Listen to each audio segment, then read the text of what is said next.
D'abord, bonsoir à tous.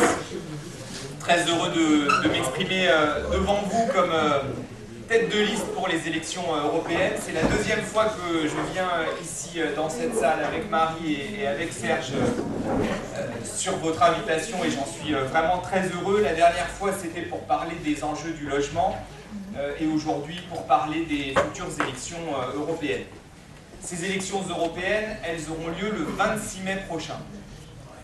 C'est vrai que beaucoup de gens me disent parfois, mais c'est pas tout de suite les élections européennes, c'est dans plusieurs mois.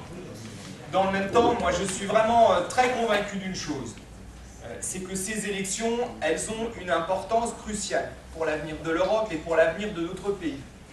Et que donc il faut prendre au sérieux ces élections. Et les prendre au sérieux, ça suppose de mettre un certain nombre d'idées sur la table, et ça prend du temps. Et donc nous avons décidé, nous les communistes, et avec d'autres, puisque je vous dirai en quelques mots tout à l'heure quelle est la liste que nous avons cherché à constituer, nous avons décidé de partir très tôt en campagne. Très tôt en campagne, précisément pour avoir le temps d'avancer des arguments, des idées, et de les mettre en débat dans notre pays, et donc c'est l'objectif que je me suis fixé ce soir. D'abord, permettez-moi de dire quelques mots sur le contexte national dans lequel nous sommes. Nous sommes en ce moment dans un contexte bien particulier qui est marqué par la montée des colères, d'une colère sociale dans notre peuple. C'est notamment la mobilisation des Gilets jaunes. Mais la mobilisation des Gilets jaunes, ça n'est pas un coup de tonnerre dans un ciel serein.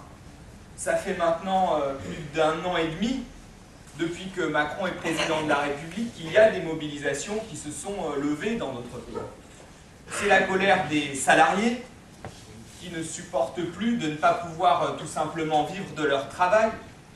C'est la colère des retraités qui ont subi coup sur coup l'augmentation de la CSG et la désindexation des pensions de retraite par rapport à l'inflation.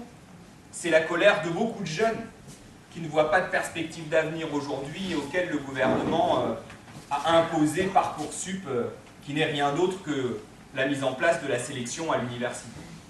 Donc il y a beaucoup de colère. D'ailleurs, ça n'est quand même pas banal d'avoir eu une mobilisation des Gilets jaunes, y compris entre Noël et le jour de l'an. C'est pas souvent qu'on voit des mobilisations se poursuivre dans des périodes de l'année comme celle-là. Et cette mobilisation, elle continue. Et tout le monde voit bien qu'elle porte sur une question, qui est la question du pouvoir d'achat, des salaires, du niveau des retraites.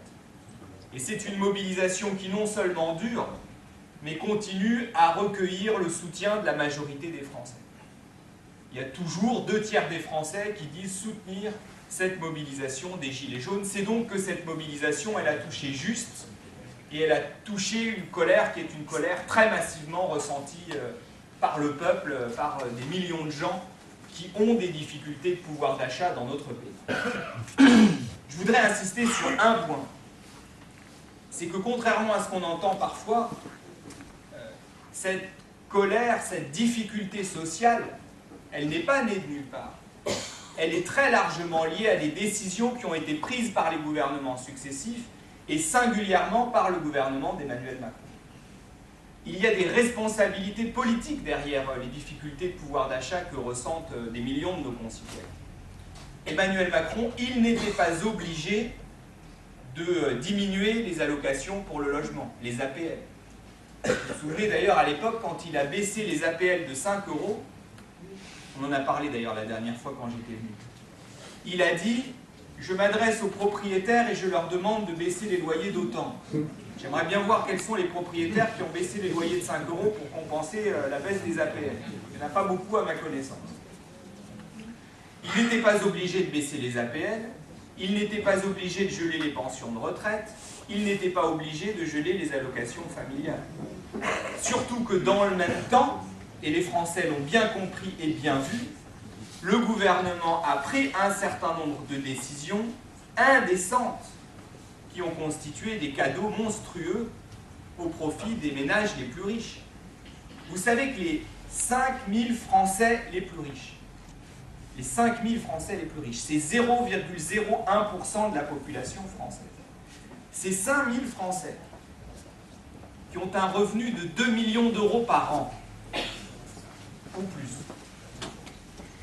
Ils ont bénéficié de cadeaux fiscaux du gouvernement, en moyenne, de 250 000 euros. C'est-à-dire que le gouvernement a baissé les impôts de 250 000 euros en moyenne pour les 5 000 Français les plus riches de notre pays qui ont des revenus supérieurs à 2 millions d'euros par an. Donc il y a une responsabilité du gouvernement derrière tout ça. Il y a des gens qui ont pris la décision de baisser les APL, de geler les retraites, de geler les allocations familiales, alors que dans le même temps, ils ont fait ces cadeaux-là, ces cadeaux fiscaux-là, au profit des 5 000 Français les plus riches. Donc s'il y a de la colère aujourd'hui, c'est parce que les Français ont bien compris tout ça. Ils ont bien vu que ce n'était pas la faute à pas de chance. Ils ont bien vu qu'il y avait des responsabilités politiques derrière ces injustices sociales qui indignent un nombre croissant de gens dans notre pays. Donc cette colère, elle est là. Cette colère, elle est partout. Et elle est liée au fait qu'on a à un bout de la société des gens qui se gavent, une infime minorité qui se gave, et puis de l'autre, une écrasante majorité qui est confrontée à des difficultés monstrueuses. Quand même, quand on voit que les entreprises du CAC 40 ont versé en 2018 57 milliards d'euros à leurs actionnaires. 57 milliards d'euros, c'est du jamais vu. Et la France est d'ailleurs recordman d'Europe en matière de distribution d'argent, de dividendes aux actionnaires. Il n'y a aucun pays qui en distribue autant. Aucun. Et puis, à une échelle plus petite, mais je vais vous donner un exemple concret qui illustre l'indécence de tout ça. Je rencontrais tout récemment des salariés d'Amazon. Vous connaissez l'entreprise Amazon? Cette entreprise qui est connue pour ne pas payer beaucoup d'impôts. Je discutais avec des salariés du site de Saran, dans le Loiret. Ces salariés, ils ont réclamé la fameuse prime Macron, la prime de 1 000 euros. Le patron leur a dit 1 000 euros, c'est trop, on ne peut pas. Ce ne sera pas 1 000 euros, ce sera 500 euros.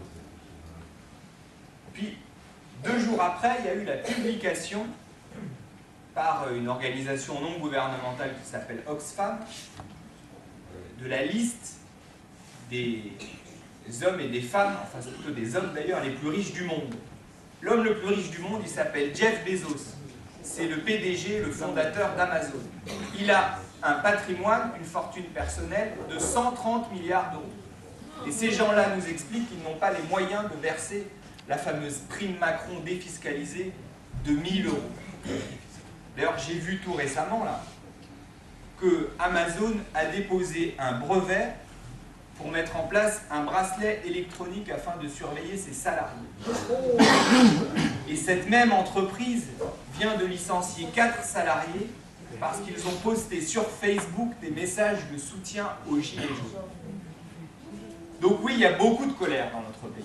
Et cette colère, elle est alimentée par le comportement d'un certain patronat et d'un gouvernement qui donne les mains libres à ce même patronat. Donc oui, il y a de la colère. Et dans un contexte comme celui-là, au moment où s'ouvre ce grand débat national, je pense qu'il est très important de remettre quelques idées en place et de profiter de tous les cahiers de doléances, les débats qui s'organisent dans nos villes pour remettre un certain nombre d'idées sur la table et faire en sorte que toutes ces portes que le gouvernement cherche à fermer, nous puissions les rouvrir. Parce que j'ai vu par exemple le questionnaire que le président de la République a fait pour ouvrir le grand débat national. Vous avez lu le questionnaire? Très intéressant. Parmi les questions qu'il pose, il dit « D'après vous », donc il s'adresse aux Français, « D'après vous, quels sont les services publics qu'il faut fermer ?» J'ai trouvé que c'était quand même extraordinaire parce que je suis un élu comme d'autres dans cette salle, je tiens une permanence tous les vendredis après-midi dans ma mairie d'arrondissement. Je n'ai jamais rencontré personne me dire qu'il fallait fermer un service public. J'ai jamais rencontré un habitant me dire « je veux que vous fermiez la maternité ». Jamais vu quelqu'un me dire « je veux que vous fermiez la gare ». Jamais vu quelqu'un me dire « je veux que vous fermiez le bureau de poste ». Même si la poste nous explique maintenant qu'elle n'est plus un service public. Mais enfin, Pour nous, c'est un service public et ça en reste un. On a, et les écoles, pareil. Jamais vu quelqu'un dire ça. Et donc il nous dit, dans sa lettre, quels sont les services publics qu'il faut fermer. Donc, il va bien falloir que les gens de bon sens, ceux qui savent qu'on a besoin de services publics, ceux qui savent qu'on a besoin d'augmenter les salaires pour pouvoir vivre, qu'on a besoin d'augmenter les retraites, parce que la situation des retraités dans notre pays est absolument indécente quand on voit les difficultés de pouvoir d'achat que rencontrent des gens qui ont travaillé toute leur vie à la sueur de leur front et qui n'arrivent pas à boucler leur fin de mois, c'est inconcevable. Donc il va bien falloir qu'on profite de ce débat pour mettre un certain nombre d'idées de justice sociale sur la table. Voilà pour quelques mots que je voulais dire sur le contexte national. Puis là-dessus, il y a les élections européennes le 26 mai prochain. D'abord, nous tenons à ce que ces élections européennes soient un vrai moment de débat sur l'avenir de l'Europe. Je le dis parce que j'ai vu que le président de la République envisageait un référendum le même jour que les élections européennes. D'abord, un référendum. Moi, je ne suis pas contre un référendum. Les communistes ne sont pas contre l'idée d'un référendum. Simplement, ça pose deux questions. D'abord, s'il faut un référendum, la première question à se poser, c'est sur quoi? J'ai vu qu'ils voulaient nous demander si on était pour la diminution du nombre de députés. C'est pas le sujet. Aujourd'hui, si les Français ont des difficultés de pouvoir d'achat, c'est pas en diminuant le nombre de députés qu'on va régler leurs problèmes de pouvoir d'achat. Donc les questions qu'il faut poser dans le cadre de ce référendum, ce sont les questions que se posent les Français. Est-ce qu'il faut augmenter le SMIC et les retraites? Est-ce qu'il faut rétablir l'impôt de solidarité sur la fortune? Ce sont ces questions-là dont on parle partout en France depuis maintenant quelques mois. Ce n'est pas la peine d'aller nous introduire des questions qui sont complètement à côté de la plaque par rapport aux préoccupations de la majorité des gens. D'abord, il faut que ce référendum il porte sur les questions qui intéressent les gens. Puis deuxièmement, il ne peut pas être question de mettre en place un référendum le jour des élections européennes. Parce que ça veut dire qu'on ne parlera plus du tout des questions européennes. Ça veut dire qu'on va complètement balayer d'un revers de main ces enjeux européens. Et donc la question que je me pose, et donc j'en viens directement aux enjeux de l'Europe, c'est de quoi ont-ils peur? Pourquoi ont-ils peur qu'on puisse enfin débattre de ces enjeux européens? Est-ce que c'est justement parce que l'Europe de Macron, cette Union européenne ultralibérale, elle est aujourd'hui massivement rejetée par les peuples? Donc nous disons, nous voulons qu'on puisse parler d'Europe. Nous voulons qu'on puisse parler de l'Union européenne telle qu'elle est, de ce qu'il faudrait radicalement changer au sein de l'Union européenne pour que cette Union européenne, au lieu de servir l'argent, comme c'est le cas actuellement, elle puisse servir les gens, le monde du travail, les peuples d'Europe qui aujourd'hui souffrent des politiques menées à l'échelle de l'Union européenne. Parce que, et de ce point de vue, les communistes ont dit des choses depuis longtemps, pas seuls d'ailleurs, mais ont dit des choses depuis longtemps sur l'Union européenne. Cette Union européenne, je sais que Marie-Pierre Vieux, qui est députée européenne, l'a déjà dit ici, mais cette Union européenne, elle est fondée sur deux dogmes. Le premier dogme, c'est l'austérité. C'est la fameuse règle des 3%. Cette règle des 3% qui fait qu'on nous dit en permanence qu'il faut réduire la dépense publique. Et nous, on le sait. Mais il faut le dire autour de soi. Quand on réduit la dépense publique, on réduit les services publics. Parce que moi, je veux bien tous les discours d'estrade qu'on entend qui consistent à dire on va réduire la dépense publique parce qu'il faut réduire les déficits, mais on ne va pas toucher aux services publics. Ça n'est pas vrai. Diminuer la dépense publique, ça veut dire diminuer les services publics. Et d'ailleurs, on le voit bien. La fermeture des maternités de proximité, la fermeture des hôpitaux de proximité, les fermetures de classes, toutes ces politiques qu'on nous a imposées depuis maintenant des années et qui font tellement de mal et à nos quartiers populaires et à nos territoires ruraux qui sont les premiers à souffrir de la disparition des services publics. Donc premier dogme, c'est ce dogme de l'austérité. D'ailleurs, ils disent, c'est le traité de Maastricht, pas plus de 3% de déficit public. Pourquoi 3? Personne n'est capable de dire pourquoi 3. Pourquoi pas 2, pourquoi pas 4, pourquoi pas 5? On a décidé que c'était 3, donc c'est le coup près. D'ailleurs, ce fameux coup près, j'ai quand même constaté une chose, c'est que au moment où on a été dans le pic de la mobilisation des Gilets jaunes, le président de la République, il a été obligé de lâcher du lest. C'est les fameux 10 milliards d'euros qu'il a mis sur la table pour relancer le pouvoir d'achat. Au passage, s'il avait décidé simplement d'une augmentation du SMIC et de faire porter l'effort sur les entreprises, il n'aurait pas eu besoin d'aller chercher du côté de l'argent public. Enfin, il a fait ce choix-là. Bon, il a bien dû dépasser les 3% de déficit. Et d'ailleurs, le budget 2019 dépassera les 3% de déficit. Donc ça montre que quand on est vraiment confronté à un problème politique, le dogme des 3%, on sait le faire sauter. Donc premier dogme, c'est le dogme de l'austérité. Le deuxième dogme qu'on retrouve dans tous les traités européens, c'est le dogme de la concurrence. C'est la fameuse concurrence libre et non faussée. C'est une folie cette affaire. Parce que vous savez que, par exemple, j'en ai vécu l'expérience récemment dans mon arrondissement. Avec la concurrence libre et non faussée, il y a des choses que vous n'avez pas le droit de faire. Par exemple, une collectivité locale qui décide d'attribuer un marché pour les cantines scolaires.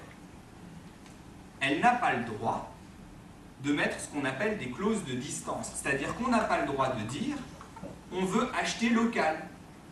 Pourquoi? Parce qu'il y a la concurrence libre et non faussée. C'est débile. Tout le monde sait qu'on a intérêt à acheter local. C'est bon pour les agriculteurs, c'est bon pour l'environnement.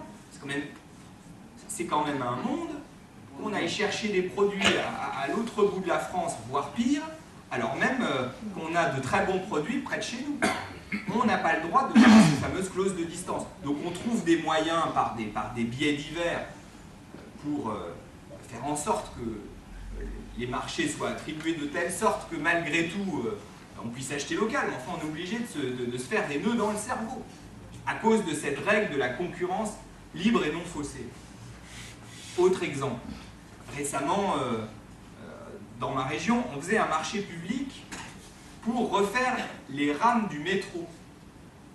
On s'est battu pour que ce soit Alstom qui ait le marché.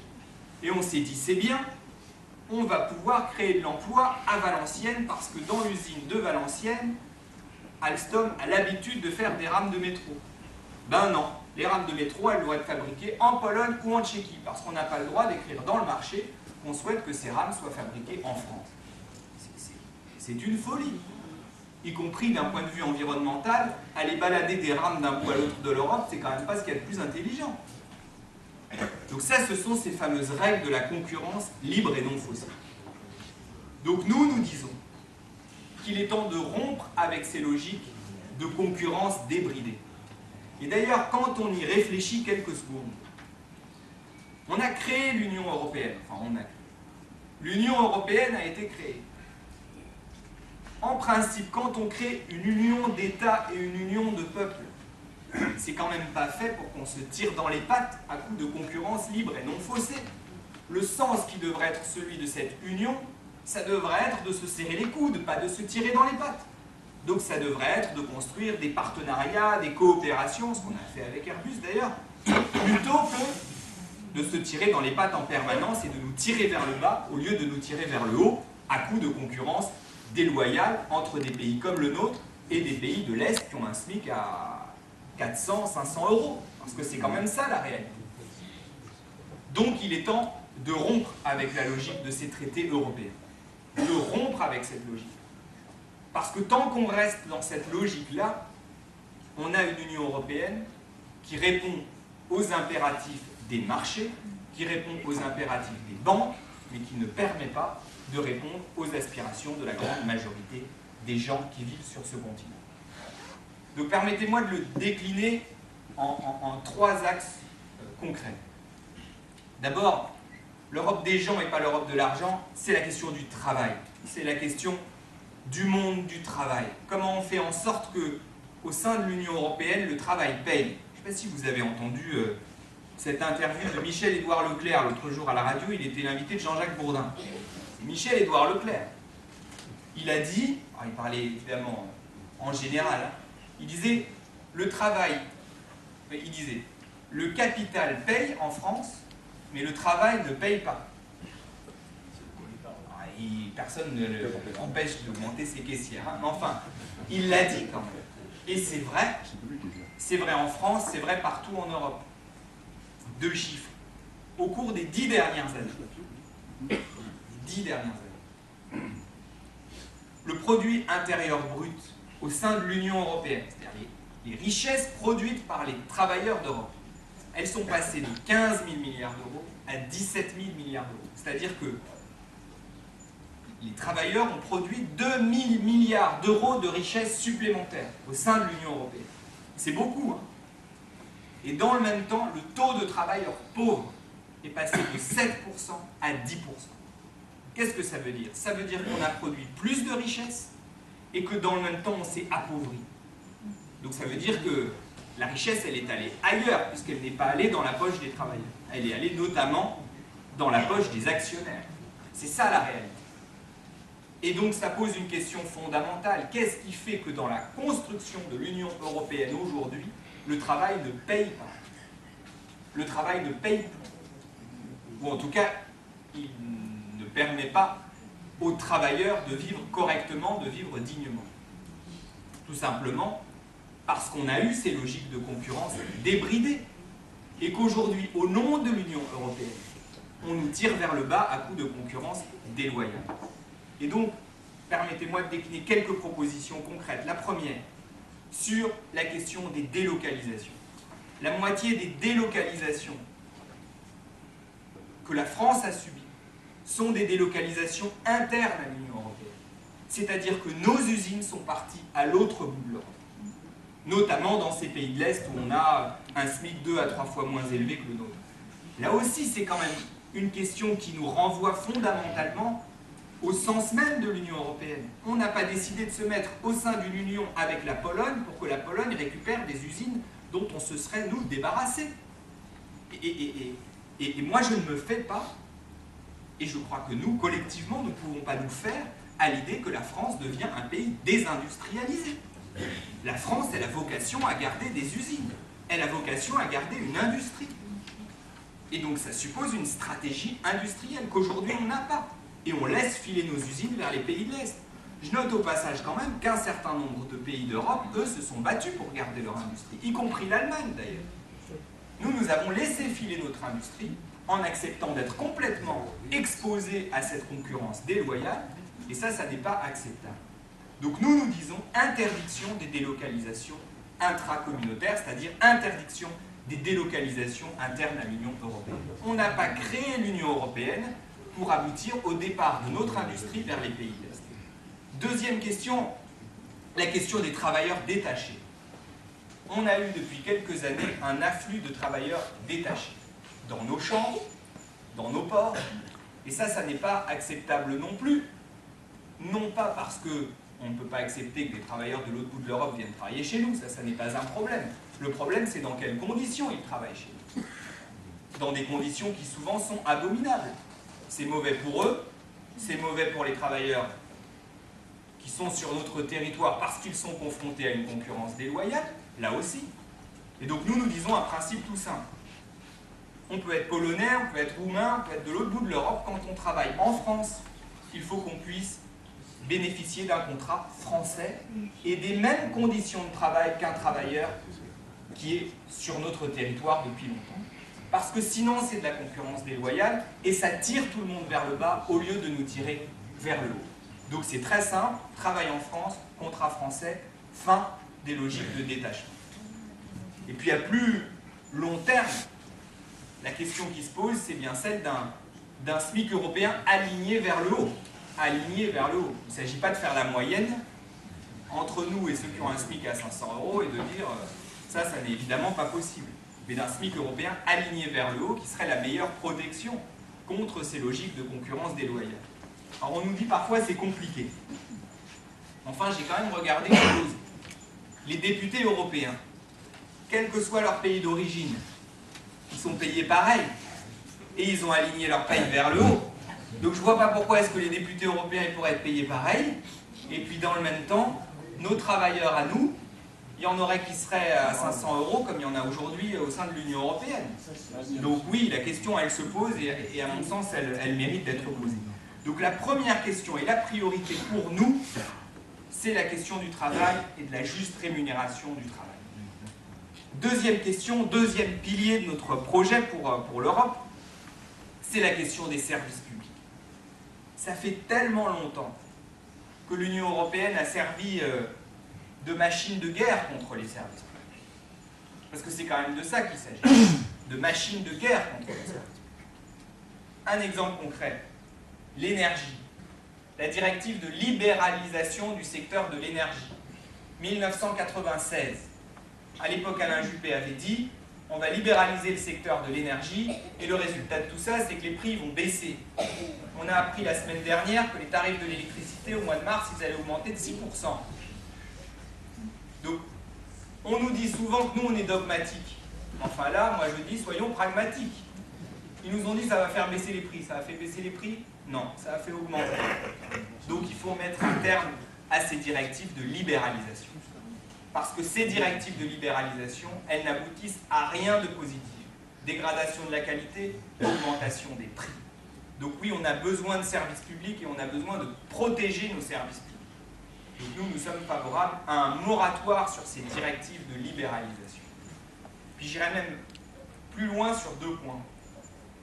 Non seulement on a besoin de préserver nos services publics, mais on a même besoin de conquérir des services publics nouveaux. Je vais prendre là aussi un exemple en essayant de ne pas être trop long. On voit bien que l'enjeu climatique devient un enjeu absolument majeur et que c'est même la question de la survie de l'humain sur la planète qui est posée si on ne fait rien. La question du climat, du dérèglement climatique.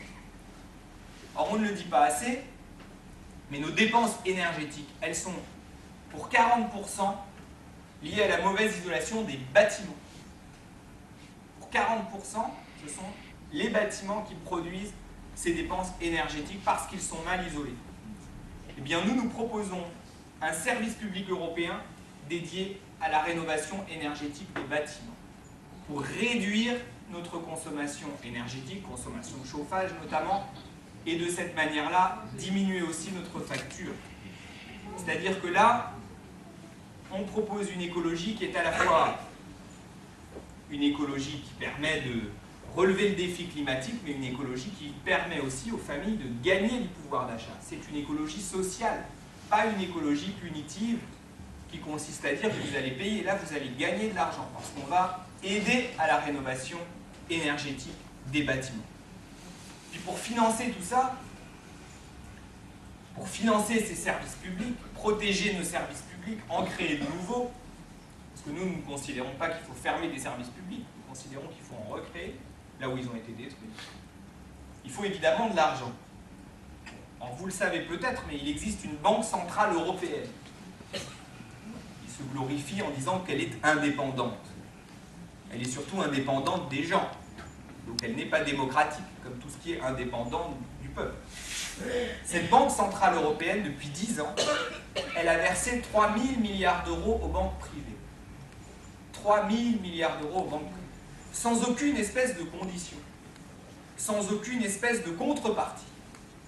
Et donc nous proposons que cet argent de la Banque centrale européenne puisse alimenter un fonds pour le développement des services publics. C'est-à-dire que cet argent qui aujourd'hui va aux banques privées sans condition, il aille plutôt financer du service public. Et de cette manière-là, permettre que, en zone rurale, comme dans nos quartiers populaires, on puisse reconquérir les services publics dont on a aujourd'hui tant besoin. Dernier axe sur lequel je voulais insister, dans le cadre de ce projet pour une Europe des gens, pas pour une Europe de l'argent, c'est la question de l'évasion fiscale. L'évasion fiscale, c'est un sujet majeur. D'ailleurs, je constate que ce sujet qui était